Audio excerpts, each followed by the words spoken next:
Welcome to the Cotton Club Radio. I'm your host, Cotton Club. What's going on with the family? We back at it again. What's up? Listen, I want to get straight into this one. Today's episode is going to be called, Is the Era of Flat Blackness Gone? Is the era of flat blackness gone? I'm going to keep it funky with you, family. I think it is. I think the era of flat blackness is gone because Black Americans are no longer propping it up. Many of us are stepping away from that concept, and for good reason. Let's look at the history of flat blackness. Flat blackness is a concept that derived in the 60s and 70s when Black Americans were fighting for our liberation in the civil rights movement. And we were not just trying to free ourselves from European imperialism here, but we were also looking outward. We were looking toward the Caribbean. We were looking toward Africa, because we understood that we all had a common struggle under European imperialism.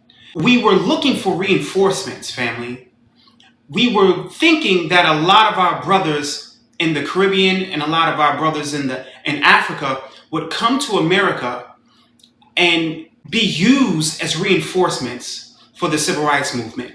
So many of our civil rights icons, they fought for immigration. They fought to have African students. Many of our churches were paying for African students to come to America so they can go to school, so they can start a life. That's how Barack Obama's father got here. We were looking toward our African brothers and our Caribbean brothers as reinforcements and allies when we were fighting in that civil rights movement. Understand, we understood that being Black in the Black struggle under European imperialism was a global phenomenon. Even though our brothers were the majority in the Caribbean islands and they were the majority in Africa, we understood that colonialism was taking over in those parts. So their struggle was our struggle. This was how the Black American was thinking in the 60s and 70s, family. That our struggle was a common struggle. So we opened the door. The Civil Rights Act of 64, 65, and 67. Where you can no longer discriminate. And it was at that point where we opened up the floodgate. We put immigration on the table and said to YT America, you cannot discriminate against people's complexion in this immigration process. And that's when you started to see the influx, the 70s, the 80s, and the 90s of mass amounts of melanated immigrants. And what happened, family? Let's be fair, some came over here and allied with us, very few. But the majority came over here and began to create an enclave for themselves. They began to move into small enclaves, and those enclaves began to grow. And they began to be very xenophobic toward Black Americans. They began to tell their children, don't mingle with those Black Americans. Don't bring them to the house if you can. Don't bring them home. They told their daughters, don't date those Black Americans. Those Black Americans have no home training. They'll make you a baby mother. They'll make you a baby mama. They can't keep their thing in their pants. You know the stereotypes. They're criminals. They're addicted to criminality. This is what the immigrant, the melanated immigrant, began to tell their children. And that is when I believe the seed of xenophobia toward Black Americans began to grow. Family, we have to keep it funky. We have to tell the truth. We have to talk truth to power. Black Americans knew it. We knew the secrets. Some of our Caribbean friends would tell us things. Some of them would keep it real. Tell us about their families and how xenophobic their families were toward Black Americans. They let us in on some of those secrets. But even then, so many of us, because We were Pan-Africanists at heart, still accepted them as our brothers. You understand, family? But something else is changing. Today, Black Americans are saying, you know what? We're fighting for lineage-based reparations. And many of these immigrants who have separated themselves from the Black community, who want nothing to do with the Black community, they don't even live amongst Black Americans. They kind of live in little enclaves amongst themselves. We're saying, you know what? That xenophobia was unnecessary. Many of them are getting into governments, and we can, as we see with the Somalis in Minnesota, they're basically creating a system where their people benefit and no one else. Even though they're scamming the system, they're looking out for each other, family. And this has kind of been the way of the immigrant in modern times. They come here, get their education, go to their communities, kind of create these enclaves, and they excommunicate the Black American. They don't do business with the Black American. And today, family, Black Americans are starting to catch on. This isn't all immigrants, but there's enough of them for us to catch on and say, there's a problem here. And because of this, family, the era of flat blackness is gone. Black Americans are saying, you know what? You've been saying you didn't want to be Black anyway. So you know what? You be you and we'll be us. No drama, no beef, no problems. Family, I'm going to tell you something. I remember when I was a kid, I was about 11 years old, and my foster pops, he used to say something to me that I didn't understand as a kid, but I grew up to understand it. You know what he used to say to me, family? He used to say, there's 3 things in life that's guaranteed. I'm going to get old, I'm going to stay Black, and I'm going to die. 2 of those things I ain't trying to do no time soon. So you know what he was telling me, family? You're going to always be Black. Oh, you're going to get old. That's a guarantee. And one day, you're going to meet your maker. That's a guarantee. And you're going to stay Black. That's a guarantee. So understand, family, being Black is in our tradition as Black Americans. Because we understand that that's in direct opposition of white supremacy. And we don't mind being in direct opposition of white supremacy. You understand? One thing we don't do as Black Americans, we don't kiss no white butt. You understand? We don't do that. And you see a lot of foreigners come here, and the first thing they do is pucker up their lips and kiss white butt. So I say that to say, family, the era of flat blackness is gone. Because many people from foreign backgrounds didn't support it and didn't invest in Blackness. Oh, they wore it when it was beneficial. They got to do a little scholarship. Yeah, they Black. If they want to get into hip hop and they want to sell 1 million records, yeah, they Black. And have some swag, yeah, they Black. But the moment they get a victory, they Nigerian. The moment they get a trophy, they're their nationality. But when it's some negative stuff, criminality, oh, these Black folks don't know how to act, they twerking, oh, they in prison, that school to pipeline, you to the prison, and all of that. No, those are the Black Americans. That's not us. And I'm going to tell you something, family, that's really interesting about that. All these stats about Black people. Do you understand that that's Black immigrants included? I find that very interesting that a lot of Black immigrants will try to separate themselves from Black criminality.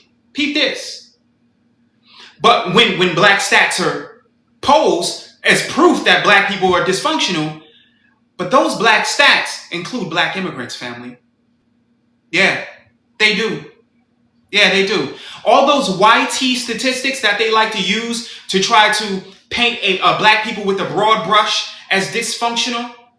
And you know Black immigrants will quote those same stats. They'll quote those same stats thinking that YT was only talking about Black Americans. This is the reason why the era of flat blackness is gone. Because too many people from immigrant backgrounds, we got to hold you accountable, are coming over here and you're siding with our enemies, family. You know who you are. You're siding with our enemies. You're getting into political office. And the first thing you're doing is setting your people aside. You're setting up set-asides for your group of people. When you get in office, your Haitian flag is swinging in the air. And you're saying, we did it, Haiti. That's what you're saying. You get into office and your Somali flag is swinging in the air. And you're saying, we did it, Somalia. You don't want nothing to do with the black community. But the moment you get into some trouble, the moment YT start coming for you, the Somali flag goes, the Haitian flag goes, and now we all black. Now everybody's black. You understand? The era of the immigrant dumping trash on the black community is over. It's over. Now, you're going to have to take accountability. Your criminals, your riffraffs, your scammers are yours. They're not ours. So you can have them.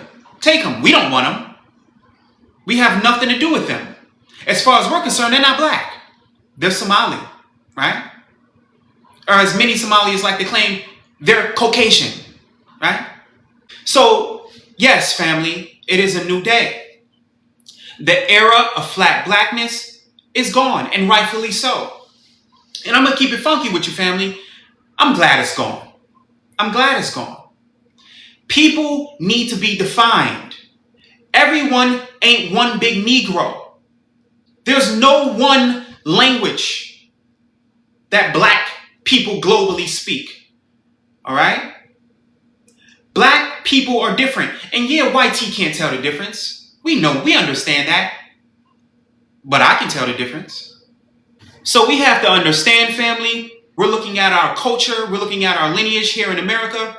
Reparations is key. And yes, a lot of people from immigrant backgrounds, they have CARICOM. We love that for them. But I tell you what, family, not enough of them are fighting for us. Not enough of them care about our reparations plight. And in fact, what do they tell us, family? They tell us that we're lazy. They tell us that black Americans don't deserve reparations. In fact, they find their way on reparations panels and try to blur the lines of blackness.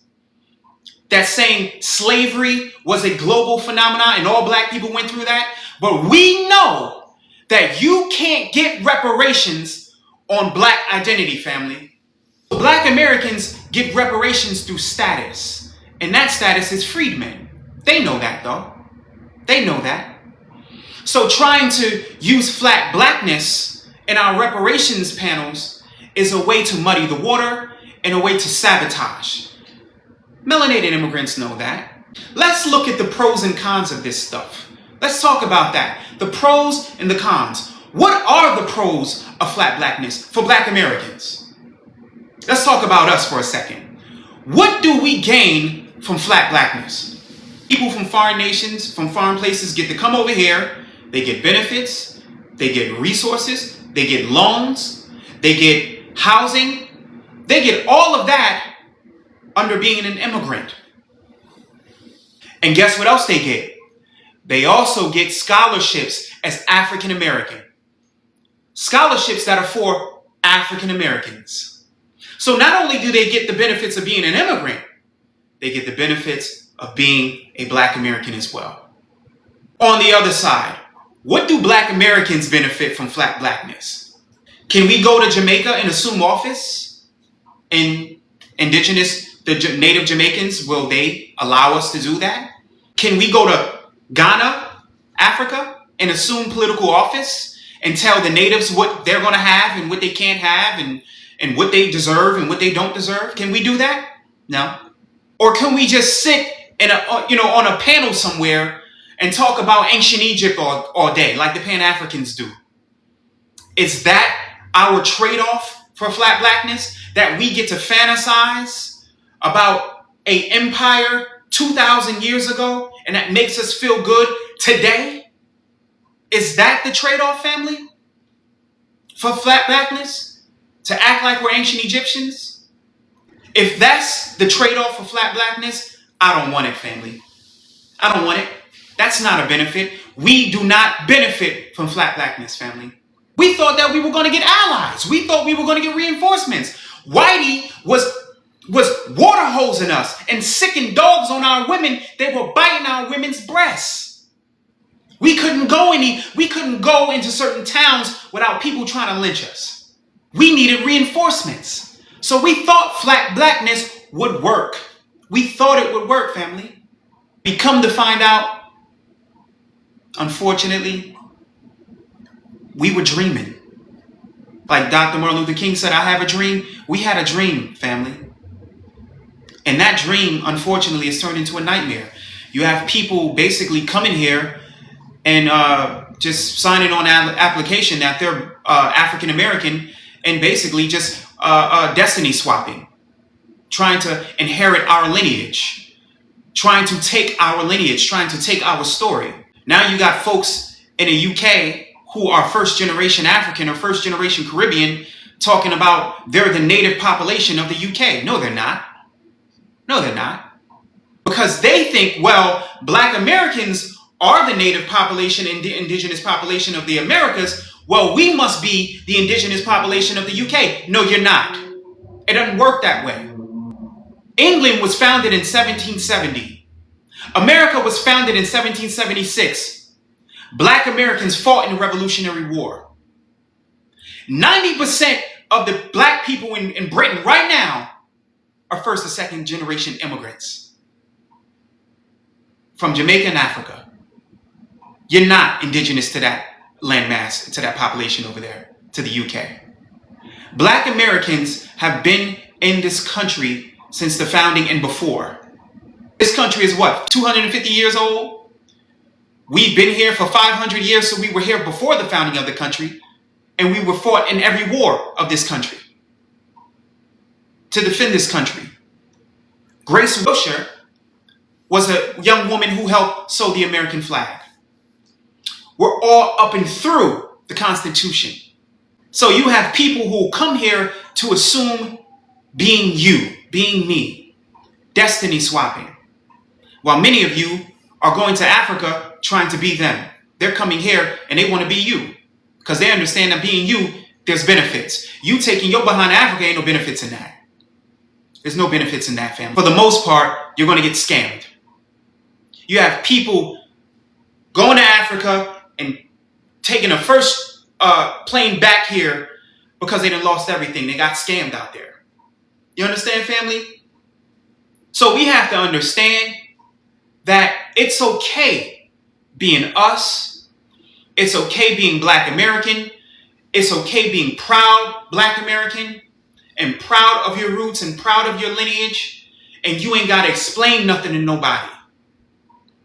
Our grannies, aunties, and uncles weren't lying.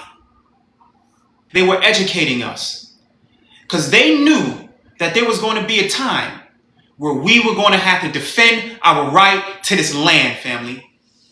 They knew it. I think back to the conversation I had with my grandmother years ago. I was going over to the house and she had made some banana pudding. Black folk know what I'm talking about, with that good old banana pudding your granny made. And I was sitting on the couch and she asked me if I wanted some banana pudding. I said, yeah, Grandma, I want some banana pudding. And she was happy because she knew it was going to be slamming. So she handed me some banana pudding and I'm eating and I'm talking to her. And she stopped mid-conversation. And she looked at me and said, boy, you strong. You got that Cherokee running through your blood. And I looked at her. And I just, in my mind, I wanted to tell her, Grandma, aren't we African? Like, what do you mean with, I got Cherokee in my blood? Like, no, I wanted to tell her, like, Grandma, no, we're from Africa. But I didn't say a word. I slowly digested what she was telling me. And from that day forward, I started analyzing myself a little bit differently. I started rethinking these things a little bit differently. Why did my grandmama stop mid-sentence and tell me that we had Cherokee? She didn't mention African. She said we had Cherokee in our bloodline. You understand? So it's very important that we listen to our elders. We don't need to let YT tell us where we come from. We need to listen to our elders because they know, family. They know where we come from. And for a long time, we weren't talking, family. Can we keep it funky? Can we keep it funky? We were getting flooded out with all of these immigrants. You understand? I know where I'm at, it's a lot of immigrants. You dig? And they real standoffish. They create these communities and these circles amongst themselves, and they make you feel left out. And sometimes we feel left out. You understand? And we weren't that proud for the last 20 years to be Black American, because we were living around so many foreigners, and what they were doing was taking over. You understand? And they would ask us, "What are you?" And we would say, "We Black." And they would say, no. But no, really, what are you? And we would say, "No, I'm Black." And they would say, no, but you can't just be Black, right? Black is a color. They would talk to us like we were 5 years old, like they didn't understand what we were saying. And we would have to defend ourselves. I don't care what you say. I'm Black. That's what I am. My mama's Black. My daddy's Black. My granny's Black. We Black and indigenous. You understand? Choctaw and Chickasaw and Cherokee on my mom's side. On my father's side, they're Gullah Geechee, South Carolina. We're Black. You understand? But a lot of these immigrants, they didn't want to hear that. It was almost like that wasn't what they wanted to hear. They wanted to hear something else. While they could say they were Dominican. Oh, I'm Puerto Rican. I'm Dominican. I'm from El Salvador. I'm Mexican. Okay. Well, we can do the same thing. But what the hell is that? What's a Mexican? Right? We can dissect you too. But it was something about us saying that we were Black and we were proud of that. They didn't like. They wanted to destroy that. And we still saying we Black. That's how you know that we got willpower, family. The Black American is the strongest ethnic group on the planet, because every ethnic group tried to shame us out of being Black, tried to disrespect us out of being Black, tried to make us feel like Black was, some bad word or something like that. And through it all, we remain Black. While other groups said, "No, I'm not Black, I'm Jamaican. No, I'm not Black, I'm Dominican. No, I'm not Black, I'm this. I'm not Black, I'm that." We said, "Okay, that's cool. Well, I'm Black." Now everybody's Black. Now that Black is in, Black is the thing. Now you gotta dissect people and ask them for their paperwork, because you ask a person what they is, they say, "Oh, I'm Black." Hold on. Bitch, you got an accent and you sound like you from Nigeria. Well, yeah, I'm Nigerian, but I'm Black. Okay. Oh, yeah. And what else are you? I'm African American. No. Whoa. No, you're not African American. Yeah, but my family is from Africa and I'm American. I was born here. No. See, we're not doing the lineage swap. Okay? You're Nigerian American. Okay? My family was Negro, American Indian, colored, Black, and then African American. Now we're foundational Black American. But you, sir, you're Nigerian American. You're not African American. See, what they're trying to do is get under that banner so they can inherit our greatness. So they can inherit our accomplishments, right? So they can inherit our inventions. No. You're not going to be Black because it's cool. You're going to be Nigerian American. You're going to be Somali American. You're going to be Kenyan American. You're going to be Mexican American. You're going to be whatever the hell your folks come from. Lines have to be drawn, family. Because we can't just let people come here, and when it's cool to be black, lineage swap, and then when they don't want to be black no more, they back to their nationality.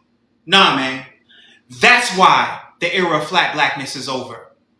Because people use our blackness as a damn raincoat that they can just take on, put it on, and take it off whenever the hell they choose. Black Americans are not going to be the trash can for everybody else. When it's all good and you get money off of being black, then you can be black. But when it ain't cool no more, then you can be Trinidadian, Nicki Minaj. When you want to go do business with YT and talk trash about black Americans, you do that as a Trinidadian. But when you want to get your little accomplishments in the music industry, in hip hop, you black. That's over. And I'm glad it's over, family. We don't need no more leeching off our culture. We don't need no more leeching. See, you have to understand about Black American heritage. There is no facet of America that we ain't a part of. Yeah, I'm going to say it. No facet. We fought in the American Revolution. We were a part of the 13 colonies. We sold the first American flag. We were a part of the Constitution. We were a part of the Civil Rights Movement. We were a part of the Industrial Revolution. We built the country through our labor. Tell me about it. We are the heritage. And if you don't know, you better ask somebody. See, these people will come here and they'll assume their buffer class mentality and their buffer class position. And then they'll start talking about we don't have no culture and we don't have no heritage. And they'll start saying things like hip hop ain't Black American culture, that's street culture. What? Really? Hip hop ain't Black American culture, that's street culture? So what about hip hop ain't Black American? The language, Black American. The music, Black American. The style, Black American. The fashion, Black American. The lingo, Black American. The swag, Black American.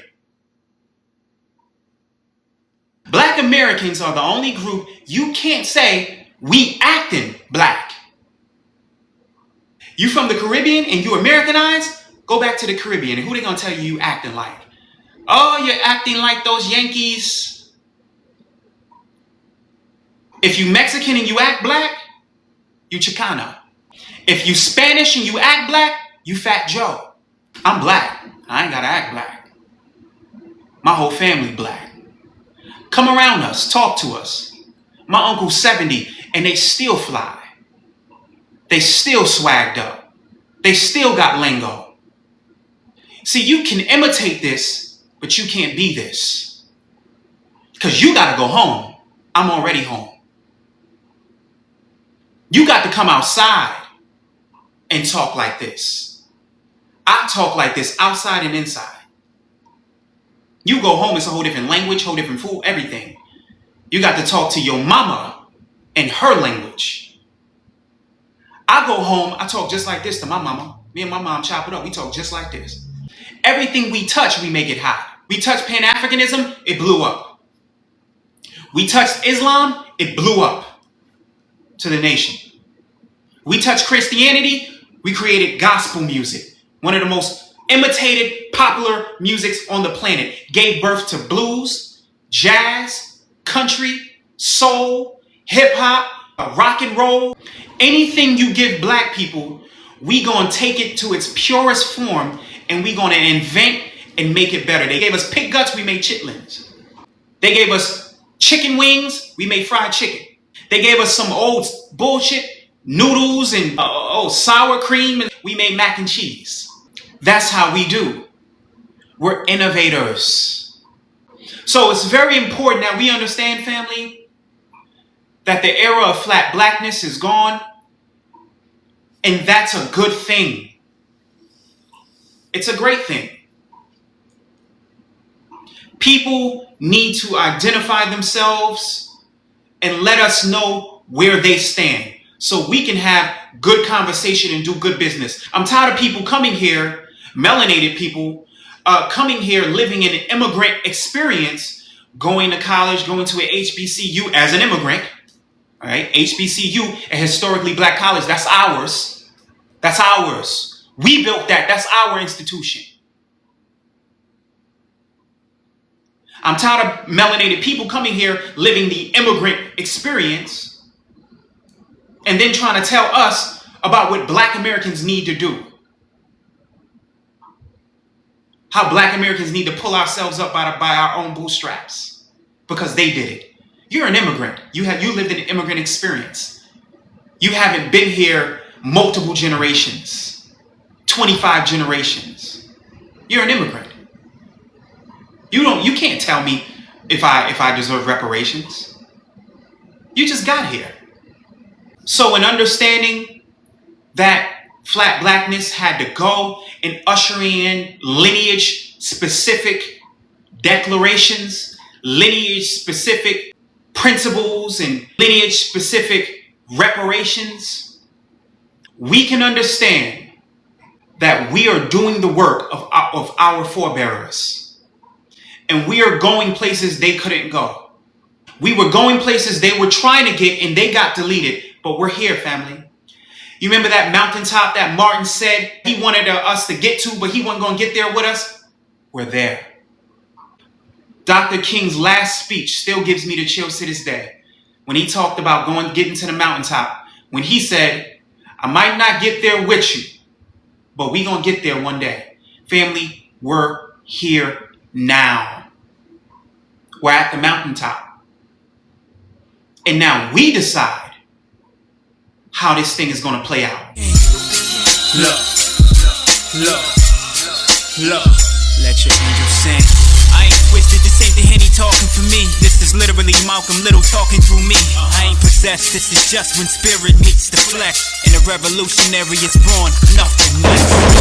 It's hard for me to cope with stress, especially when I see the world much different from the rest. I can't sleep, nightmares, waking up, cold sweat. Wondering if I ever made it, will they do me like the rest? It's for my black souls who really too upset to rest. So they wander through my dreams, please tell me what this means.